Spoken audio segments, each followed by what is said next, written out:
사람들이 종교를 찾는 이유는 다양하며 개인의 상황에 따라서 그 동기가 다름을 볼 수 있습니다. 일반적으로 종교를 찾는 이유들이 많이 있겠지만 크게 몇 가지로 간추려서 이야기해 보면, 먼저 정신적인 만족과 안정을 위해서 종교를 찾습니다. 또는 삶의 의미와 방향을 찾는데 도움을 받기 위해서 종교를 찾습니다. 세 번째로는 종교는 공동체와 소속감을 제공하기 때문에 종교를 찾는 이들도 있습니다. 또 윤리와 도덕적 가르침을 제공하며 어떤 행동이 바람직한지 또 피해야 하는지를 이제 기준을 제공하는 것이 이제 종교에 있기 때문에 종교를 찾는 경우들을 보게 됩니다. 또 종교는 죽음, 불안, 어려움에 대한 공포와 그 불안을 완화하는 데 도움을 주기 때문에 종교를 찾기도 합니다. 마지막으로 종교는 많은 문화에서 전통과 가치를 형성하는 역할을 하기 때문에 종교를 찾는 것입니다. 물론 이제 세상의 기준과 관점을 가지고 말을 하는 것입니다. 여튼 이런 이유들로 종교를 찾는데, 그래서 사람들은 자기에게 맞는 종교를 고르고 신을 골라서 종교 생활을 합니다. 물론 조상이나 부모 때부터 내려오는 종교를 선택하기도 하고 자신에게 맞는 종교를 찾기도 합니다. 그런데 많은 사람들이 태어날 때부터 선택의 여지가 없이 국가나 민족 또 부모로부터 물려받은 종교가 자신의 종교가 되는 경우들도 적지 않게 있음을 봅니다. 그래서 신에 대해서 알려고 하거나 종교에 대해서 알려고 하기보다는 그 종교가 습관화가 되어지고 생활화가 되어버리는 그런 경우들도 많습니다. 그래서 맹목적으로 그 종교를 그냥 선택해서 다니는 그런 경우들도 허다한 것입니다. 또 어떤 국가의 정책이나 사회적인 분위기가 그 종교에서 벗어나기 힘든 그런 상황들도 있을 수 있습니다. 그래서 국가가 정해준 그 종교를 따라가는 것, 그래서 선택의 여지 없이 그 종교만 그냥 종교라고 생각을 하면서 살아가는 그런 분위기도 있음을 보게 되어집니다. 공통적인 것은 이와 같이 종교를 찾고 종교를 선택해서 다니는 그러한 종교인들에게 있어서 공통적인 것은 뭡니까? 신이 자신에게 무언가를 해 주어야 된다고 하는 겁니다. 자신이 요구하고 자신이 기대하는 것들을 이루는 데 있어서 신이 그와 같은 역할을 해 주어야 된다라고 하는 것입니다. 그래서 내가 종교를 믿고 신을 믿는데도 그 신에게 뭔가 드릴 때 이 드림이 나에게 더 많은 것으로 보답이 되어지기를 기대하고 바라는 마음으로 이제 예물을 드리고 제물을 드리는 그런 경우들이 많은 것을 보게 되어집니다. 우리는 이런 종교들을 가리켜서 소위 기복주의 종교라고 그렇게 이야기를 합니다. 신은 자기에게 복을 주는 존재이고 내가 원하고 내가 바라고 내가 기대하는 것들을 이루어 줘야 되는 것입니다.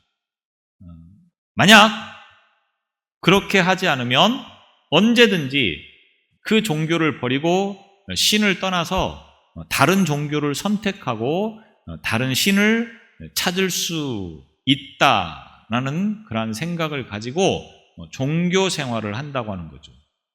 그러면 오늘 우리 신앙은 이런 종교 생활을 하는 사람들과 다르다라고 과연 말을 할 수 있겠는가? 나는 앞서 제가 지금 종교에 관한 것들을 말씀을 드렸는데 이런 종교 생활을 하는 사람과 나는 완전히 다르다라고 자신 있게 말을 할 수 있는가라고 하는 문제입니다. 분명한 것은 하나님을 섬기는 예수님을 믿는 기독교, 이 신앙은 앞서 세상에서 말하고 있는 이 종교 생활과는 완전히 다른 삶의 방식이나 목적이나 기대감이 다른 것이라고 하는 것을 우리는 알아야 된다라고 하는 것입니다. 성경이 그렇게 말씀을 하고 있기 때문에 그렇습니다. 제가 이런 부분에 대해서 수없이 많이 말씀을 드렸기 때문에 더 자세하게는 말씀을 드리지 않겠지만 우리는 세상의 사람들이 가지고 있는 그 종교 생활과는 완전히 다른 그런 생활이 우리의 신앙이고 우리의 믿음이어야 된다라고 하는 것입니다. 예수님께서 오셨을 때 많은 유대인들이 조상 때부터 믿어왔던 하나님을 믿고 있었습니다. 그들은 어떤 다른 선택의 여지가 없이 무조건 태어나면 당연히 그 조상 때부터 믿어왔던 하나님을 믿는 것을 당연시했고 그것이 하나의 생활이 되었고 그것이 하나의 문화가 되었다라고 하는 겁니다. 그래서 이들에게 이 종교는 정치였고 생활이었고 문화였었습니다. 그런데 이들의 이 믿음이 상당히 왜곡된 믿음이었다라고 하는 것을 신약 성경을 통해서 분명하게 지적해주고 있습니다. 그래서 그들이 종교 생활을 하고 있긴 한데 그 종교가 자신들을 위한 종교가 되어 있었고 또 기존의 권력자들을 위한 종교가 되어서 그들은 이 종교를 이용해서 자신들의 이득을 추구하고자 하는 것이 주된 목적이었고 종교의 이유가 되었던 것을 우리는 이 신약 성경을 통해서 발견하게 되어집니다. 그래서 예수님께서 그 종교인들을 향해서 매몰차게 그들의 잘못됨을 지적하고 책망하시는 것들을 우리가 이 성경을 통해서 볼 수 있었던 것입니다. 하나님을 섬기는 신앙, 예수님을 믿는 신앙은 무엇보다도 하나님께서 그리고 예수님께서 인정하실 만한 좋은 믿음을 가지고 있는가라고 하는 것의 문제입니다. 다른 종교는 그 종교 생활을 어떻게 해야 된다라고 하는 기준이 자신에게 있을지도 모르겠습니다. 그래서 신이 종교가 무엇을 요구하는가라고 하는 것에 더 관심을 가지는 것이 아니라 내가 이 종교를 통해서 무엇을 얻을 수 있을까? 무엇을 유익하게 할 수 있을까라고 하는 문제에 대해서 더 관심을 가진다고 하는 것입니다. 그런데 예수님을 믿는 이 기독교는 무엇입니까? 오늘 내 기대와 내 요구, 내 목적, 내 뜻이 무엇인가에 중요한 기준이 있는 것이 아니라 나를 통한 하나님의 뜻이 하나님께서 나에게 요구하시는 것이 무엇인가를 알고 그대로 살아가야 하는 것이 더 중요한 문제라고 하는 것을 우리는 잊지 말아야 된다라고 하는 것입니다. 예수께서 인정하시지 않는 믿음, 하나님께서 인정하시지 않는 믿음은 그 결과를 이룰 수 없기 때문인 것입니다. 종교를 선택하는 목적이 있지 않습니까? 그 목적을 이루고자 하는 일에 있어서 이 기준이 나에게 있는 것이 아니고 우리가 믿는, 우리가 섬기는 하나님 예수님이 기준이 되어짐으로 인하여서 그 하나님께서 원하시는 것, 그 예수님께서 원하시는 것을 우리가 이룰 수 있는 그러한 믿음이어야만이 이 종교를 가지고 있는 목적을 이루는 삶이 된다고 하는 것입니다. 예수님을 믿는 목적, 결과는 무엇인가라고 하는 것에 대해서 제가 얼마나 많이 말씀을 드렸습니까? 예수님을 믿는 것은 구원을 이루기 위함이다. 한마디만 간단하게 말씀을 드리면 아마 이 말씀이 결국 우리가 너무 잘 알고 있는 말씀이기 때문에 더 이상의 부연 설명이 필요 없을 거라고 생각합니다. 오늘 28절에도 그렇게 말씀합니다. 내가 그들에게 영생을 주노니 영원히 멸망하지 아니할 것이요 또 그들을 내 손에서 빼앗을 자가 없느니라. 우리가 예수를 믿는 이유와 목적이 무엇에 있습니까? 오늘 이 말씀도 이 목적과 이유에 대한 하나의 방향을 제시해 주는 것이라고 볼 수 있겠습니다. 우리가 예수님을 믿는 것은 영생을 얻기 위함입니다. 그러면 영생을 얻기 위해서는 어떻게 되느냐? 내가 생각하는 대로 내 방식대로 신앙생활하는 것이 아니고 바로 예수님께서 원하시는 것, 예수님께서 뜻하시는 대로 우리가 신앙생활을 해 나가야 된다라고 하는 것을 의미하는 것입니다. 그래서 하나님을 섬기는 것, 예수님을 믿는 것은 영생을 얻기 위함인 것이고 멸망하지 않기 위함입니다. 그러면 오늘 저와 여러분들이 이 땅을 살아가면서 정말로 영생을 소망하고 있고 멸망과 심판을 두려워하며 살아가고 있느냐라고 하는 것입니다. 여러분은 영생을 소망하고 있습니까? 그리고 심판을, 멸망을 정말로 두렵게 생각하십니까? 아니면 세상에서 손해보는 것이 더 무섭고 세상에서 힘든 것이 더 무섭고 그런 생활을 하고 있지는 않습니까? 여러분에게 가장 소중한 것은 무엇입니까? 돈, 명예. 많은 사람들이 이와 같은 것들을 소중하게 생각합니다. 돈도 소중한 것이고 명예도, 그래서 권력도 이런 것들을 중요하게 생각하면서 살아가는 사람들이 분명히 많이 있습니다. 그런데 사람에게 있어서 정말로 소중한 것은 생명 아니겠습니까? 생명? 돈도, 명예도, 권력도 결국은 이 생명을 지키기 위한 것의 하나의 필요인 것이지 우리가 돈을 위해서, 권력을 위해서, 명예를 위해서 우리 생명이 존재하는 것은 아니라고 하는 것입니다. 물론 이 잘못된 사상이나 잘못된 가치관으로 인하여서 돈 때문에 죽고 명예 때문에 죽고 권력 때문에 죽는 어리석은 사람들도 있습니다. 그러나 이것은 지극히 잘못된 것이죠. 모든 것은 다 생명을 위해서 있는 것이기 때문에 생명보다 더 중요한 것은 없다라고 하는 겁니다. 생명보다 더 중요한 것, 그것이 있다고 하면 그것은 뭔가 생각이 굉장히 잘못된 생각일 뿐이라고 하는 겁니다. 어떤 상황에 절망에 빠져 있는 사람들의 모습을 보게 되어집니다. 그런데 그런 절망보다도 더 큰 절망이 무엇이냐? 자식을 잃고 통곡하는 부모들의 모습을 혹시 본 적이 있습니까? 자식이 사업에 실패를 했다고 해서 그렇게 통곡하지는 않을 겁니다.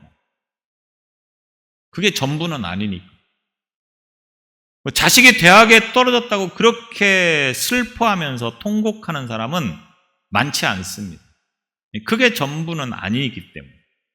그런데 이 자식의 죽음 앞에서는 슬피 울며 절망하고 통곡하는 부모에게 정말로 가장 필요한 것이 무엇이겠습니까? 생명이라고 하는 것입니다. 생명. 무엇보다도 우리에게는 생명인 것입니다. 그런데 이 생명이라고 하는 것이 내 마음대로, 내 의도대로, 내 생각대로 또 되어지는 것이 아니라고 하는 것이 문제인 거죠. 오래오래 살고 싶다는 마음은 있지만 그것이 내 마음처럼 되지는 않는 것입니다. 어떤 경우에는 빨리 좀 죽고 싶다라는 생각이 드는 경우들도 있을 수 있습니다. 그런데 그렇다고 해서 죽어집니까?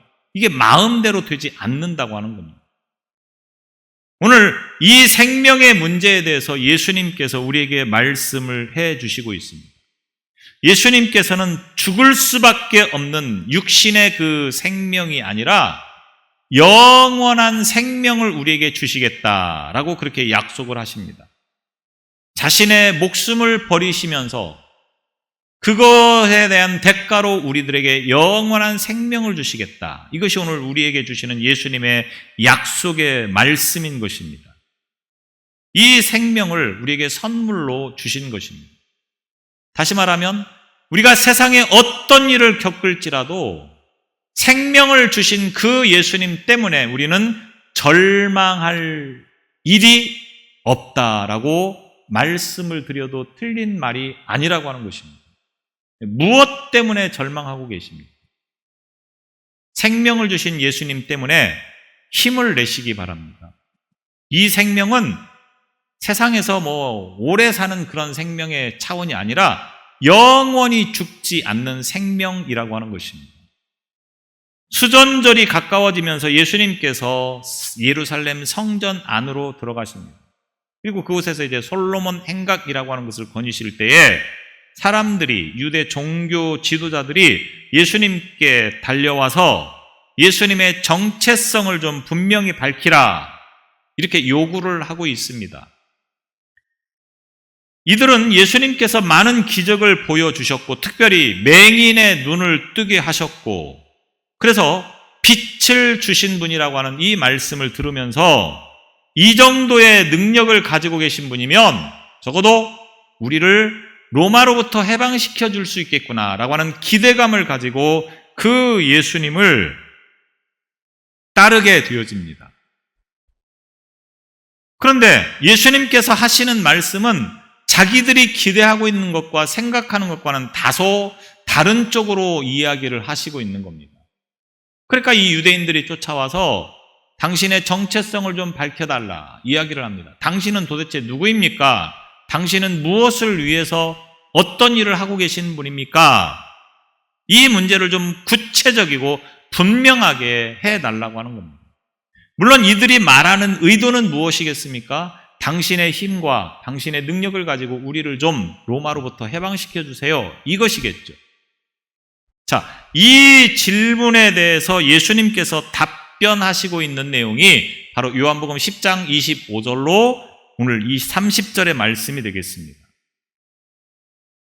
예수님께서는 이들의 질문에 대해서 뭐라고 답변하시느냐? 25절에 보면 25절을 세 번역에서 이렇게 말합니다. 내가 너희에게 이미 말하였는데도 너희가 믿지 않는다. 내가 내 아버지의 이름으로 하는 그 일들이 곧 나를 증언해 준다. 더 이상 어떤 말도 할 필요가 없다. 이것이 예수님의 말씀입니다. 왜? 그동안 계속해서 말씀해 왔고 그리고 그동안 보여주었던 모든 삶의 모습들이 내가 누구인가를 너희에게 보여준 것이다. 예수님께서 하신 일들이 예수님께서 어떤 분인가를 분명하게 보여주었다. 그런데 너희들이 그 말을 믿느냐? 믿지 않고 있다. 왜? 너희들이 마음을 닫았고 귀를 막고 있는 그러한 상황이기 때문에 내가 무슨 말을 해도 너희들은 믿지 못하였고 받아들이지 못했다. 그런 너희들에게 내가 더 이상 무슨 말을 하겠느냐? 이렇게 말씀을 하시는 것입니다. 사람이 대화를 통해서 누군가를 설득한다고 하는 것은 거의 불가능합니다. 그럴 경우도 없는 것은 아니겠지만 대화를 하면서 우리 한번 이 문제를 잘 풀어보자.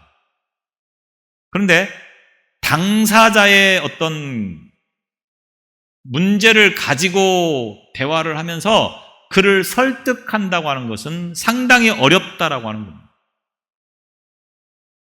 누군가가 저에게 와서 나의 문제, 잘못된 것들을 지적해주면 그것에 대해서 감사함을 가지고 고치겠습니다. 이렇게 반응을 할 수 있는 사람이 얼마나 될까요? 저도 자존심 상해서 다시는 그런 사람은 만나고 싶지 않고 얼굴 보고 싶지 않을 것 같습니다. 여러분들도 크게 다르지 않을 거라고 생각합니다. 그러니까 사람이 말로 어떤 사람을 설득한다? 이것은 결코 쉬운 일이 아니라고 하는 것입니다. 말은 많이 하면 할수록 결국 별로 유익하지 않고 도움이 되지 않는 겁니다. 제가 늘 말씀드리지만 상담하러 상담 좀 하겠습니다라고 목사를 찾아와도 사실은 상담하려고 오는 것이기보다는 통보하려고 오는 경우들이 훨씬 더 많습니다. 이미 다 결정해놓고 그러고 와서는 상담한다고 말은 합니다. 절대로 대화는 사람을 설득하거나 사람을 바꾸지 못한다고 하는 것입니다. 예수님께서도 그 말씀을 잘 하시는데 그 말씀을 받아들이고 그들이 그 말씀을 이해했느냐? 전혀 그렇지 못했다라고 하는 것입니다. 예수님께서는 모든 일을 하심에 있어서 자신의 뜻을 따라서 일을 하는 것이 아니라 아버지의 뜻을 따라서 그 일을 행하셨음을 우리에게 보여주셨습니다. 예수님께서는 자신이 영광을 받으려고 일을 하신 적이 없으십니다. 하나님의 영광을 나타내려고 일을 하신 분이었습니다. 우리가 분명히 알아야 될 것은 예수를 믿는다라고 하면서 자신의 생각을 쫓고 자신의 목적을 이루려고 하는 것은 믿음이 아닙니다. 아니, 믿음이 없는 사람입니다. 내가 하고 싶은 일을 하는 것이 믿음이 아닙니다. 내가 목적을 가지고 그 일을 이루고자 하는 것이 믿음이 아니라고 하는 것입니다. 우리는 그런 것들을 다 내려놓고 아버지가 원하시는 것, 하나님이 기뻐하시는 것을 하는 것이지 내가 하고 싶은 것을 하면서 믿음이 있다? 그것은 굉장히 착각하고 있는 것입니다. 하나님의 일은 열심히 많이 한다고 잘하는 것이 아닙니다. 사람에게 인정받는 사람이 되는 것이 아닙니다. 하나님의 일을 한다고 하는 것은 열심히 많이 하는 것이 아니라 얼마만큼 하나님이 원하시는 것, 하나님이 뜻하시는 것을 해나가고 있는가라고 하는 것에 있다고 하는 것입니다. 많이 일을 하면 그걸 나쁘다라고 말을 할 수는 없겠지만 그런 과정들을 통해서 그 동기와 목적이 나 자신을 드러내버리는 것이 되는 것은 아닌가라고 하는 것을 생각할 수 있어야 되는 겁니다. 많은 신앙인들이 많은 일을 하면 참 잘하고 있다라고 생각을 할지도 모르겠습니다. 그러나 그것은 아니라고 하는 거예요. 많은 일을 할지라도 그 동기와 목적이 하나님께 있는 것이 아니라 나에게 있으면 내가 이 일을 통해서 누군가에게 인정받고 내가 누군가에게 칭찬받고 내가 누군가에게 잘했다 소리를 들으려고 하는 그런 동기와 목적 또는 내 목적과 내 꿈과 내 어떤 뜻을 이루기 위해서 열심히 하는 것, 이런 것들은 다 잘못된 것이라고 하는 것입니다. 모든 일의 정당성은 다 하나님께 있는 것입니다. 많은 유사 그리스도인들이 예수의 이름을 내세우면서 사실은 자신의 일을 하고 있는 경우들이 얼마나 많은지 모릅니다. 오늘 내가 신앙생활을 하면서 하나님을 위해서 일을 한다. 한번 깊이 생각해 볼 수 있기를 바랍니다. 이것이 정말로 하나님을 위한 것인가? 아니면 나를 위한 것인가? 사람을 평가하는 가장 확실한 기준은 무엇입니까? 그가 하는 일들입니다. 그가 말을 해서 그 말로 그 사람의 신앙이 평가되는 것이 아니라 그가 하고 있는 행동, 그가 하고 있는 일들을 통해서 그의 신앙이 평가되어진다고 하는 것입니다. 그래서 사람의 행위가 그 사람이 어떤 사람인가를 알게 하는 척도가 되는 것이죠. 자, 예수님께서 어떤 분이신가라고 하는 것은 예수님이 어떤 사람이다라고 하는 말에 있는 것이 아니라 예수님의 삶을 통해서, 행동을 통해서, 드러나는 일들을 통해서 그분이 어떤 분인가를 명확하게 말해주고 있다고 하는 것입니다. 증거해주고 있다고 하는 것입니다. 예수님께서 나는 그리스도이다, 나는 메시아다, 아무리 말씀을 하셨다 할지라도 그의 삶이 메시아의 삶이 아니었고 그리스도의 삶이 아니었으면 그분은 메시아가 될 수 없고 그리스도가 될 수 없습니다.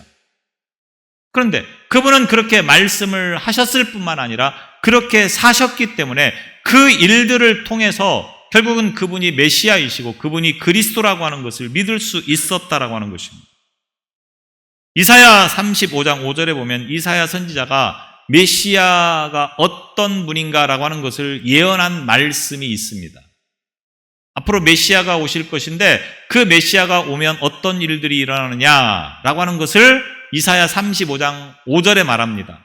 그때에 맹인의 눈이 밝을 것이며 못 듣는 사람의 귀가 열릴 것이며, 이 땅에 메시아가 오시면 맹인이 눈을 뜨게 된다고 하는 겁니다. 못 듣는 자들이 듣게 된다고 하는 것입니다. 이사야 선지자가 이렇게 예언을 했던 것입니다. 그런데 예수님께서 오셔서 어떤 일을 행하셨습니까? 정말로 눈먼 자를 눈을 뜨게 하셨습니다. 걷지 못하는 자들을 걷게 하셨습니다.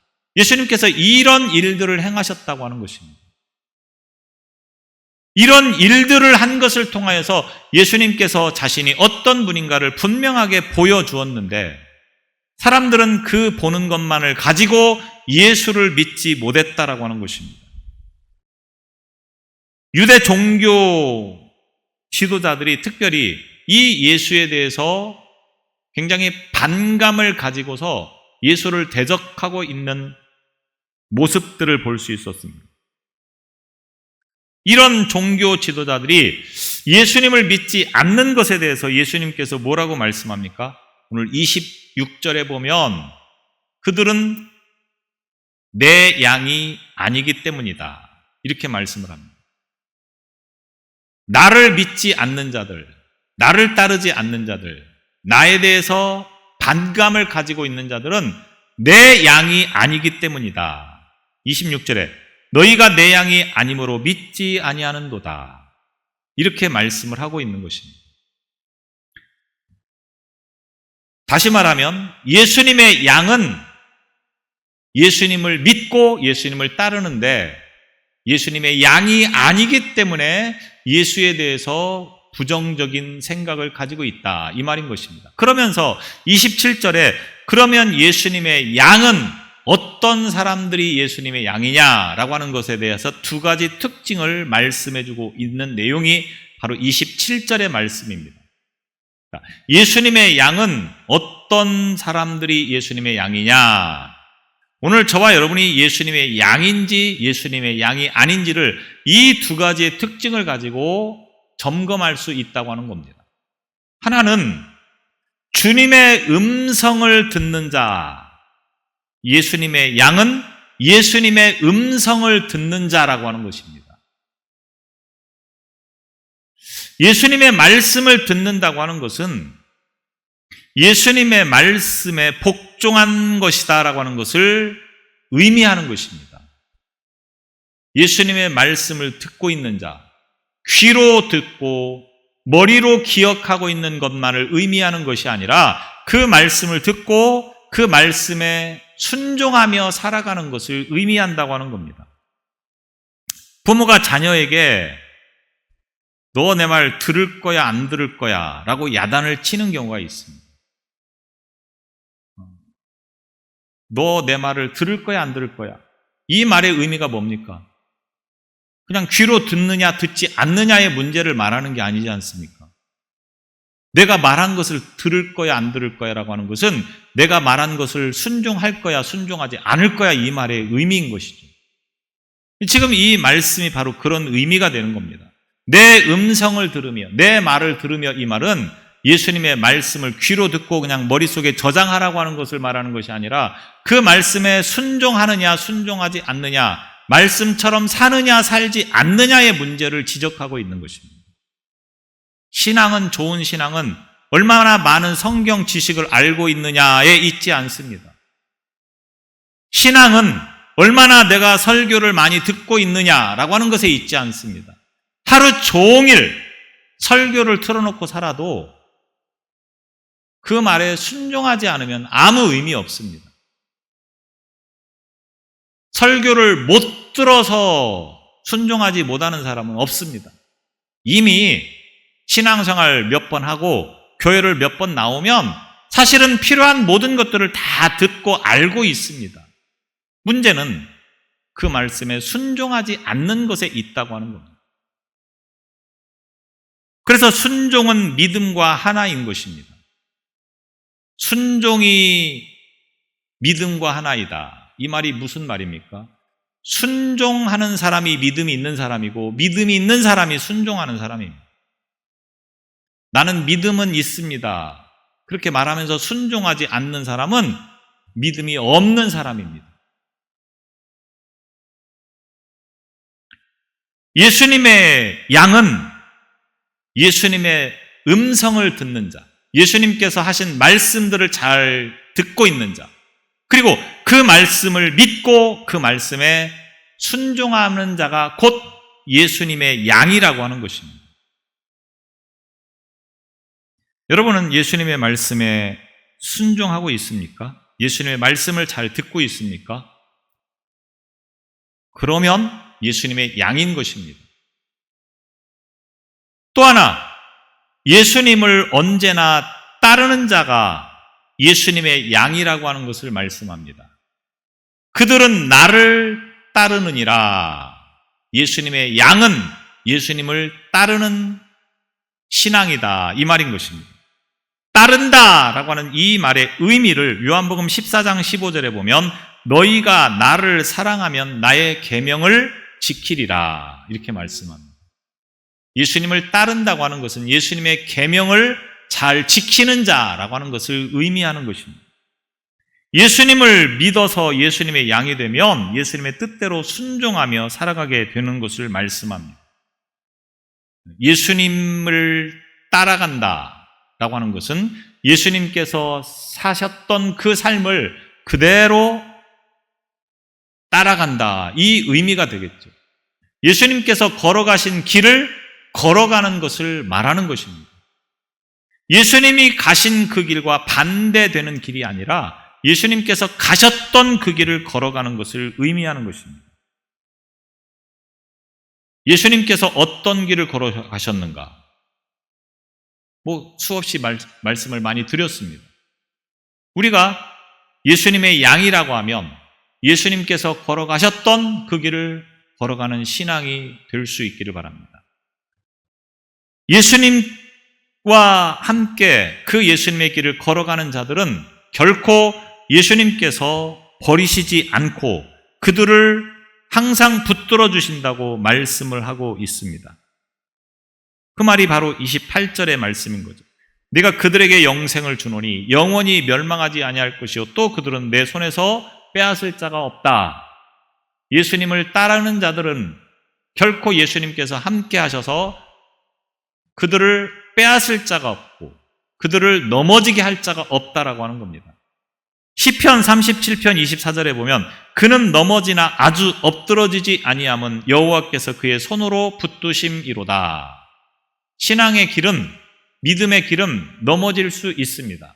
그러나 아주 엎드러지지 아니한다.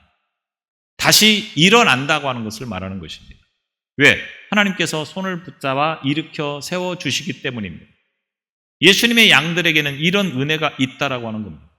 믿는 사람도 넘어질 수 있습니다. 그러나 하나님께서 그 손을 붙잡고 계심을 잊지 않기를 바랍니다.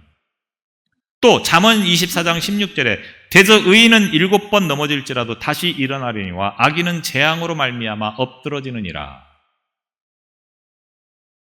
이 말을 다른 말로 하면 7.8기라고 하는 말이에요. 7.8기. 많이 넘어져도 결코 하나님은 버려주시지 않고 붙잡아 일으켜 세워주신다고 하는 것입니다. 주님을 따르는 사람은 길을 가다 넘어졌다 할지라도 그냥 주저앉지 않습니다. 다시 일으켜 세우십니다. 넘어져도 다시 일으켜 세우셔서 목적지로 갈 수 있도록 인도하시는 분이 하나님이시고 예수님이신 것입니다. 그것이 우리에게 주어지는 특권이라고 하는 겁니다. 오늘 예수님의 양이 되는 저와 여러분의 신앙이 되시기를 바랍니다. 이 신앙은 어떤 경우에도 넘어지지 않도록 붙잡아 주십니다. 일으켜 세워 주십니다. 이것이 우리의 신앙의 목표가 되어지는 것입니다. 이 신앙을 이루기 위해서는 무엇보다도 예수님께서 원하시고 하나님께서 기대하시는 그 믿음의 길을 걸어가는 신앙이 되어야 된다고 하는 것입니다. 신앙을 내 마음대로 하지 마시기 바랍니다. 내가 하고 싶은 대로 하는 게 아니고 말씀대로 하는 것입니다. 신앙생활하는 게 참 세상 일들과 너무 반대되는 것들이 많습니다. 그러다 보니까 어렵다라고 생각을 합니다. 세상이 요구하는 것과 하나님께서 요구하시는 것이 너무 반대되어지는 것들이 많습니다. 가면 갈수록 더합니다. 그래서 예수님은 이미 말씀했지 않습니까? 좁은 길로 가라. 넓은 길은 많은 사람들이 찾지만 좁은 길은 힘들고 어렵지만 그러나 그 길이 곧 생명의 길이고 그 길이 곧 영생의 길이라고 하는 것입니다. 오늘 저와 여러분이 걸어가야 할 길은 무엇이겠습니까? 사람의 기준과 사람의 관점에서 세상을 보려고 하지 않기를 바랍니다. 내 신앙이, 내 믿음이 지금 하나님께서 보실 때 어떨까? 예수님께 기준에 합당한 믿음으로 지금 내가 살아가고 있는가? 이 기준을 가지고 예수님의 양이 되는 그러한 신앙이 되시기를 바랍니다. 기도하겠습니다. 우리를 하나님께서 사랑하셔서 하나님의 백성으로 불러주시고 주님의 양무리에 속하는 믿음 가운데 살게 해주심을 감사합니다. 우리의 이 믿음이 이탈하지 않게 하여 주시고 하나님의 뜻에 합당한, 예수님의 뜻에 합당한 그 믿음의 길을 통하여서 영생에 이르는 우리의 신앙이 되어지도록 인도하여 주옵소서. 예수님 이름으로 기도드리옵나이다. 아멘.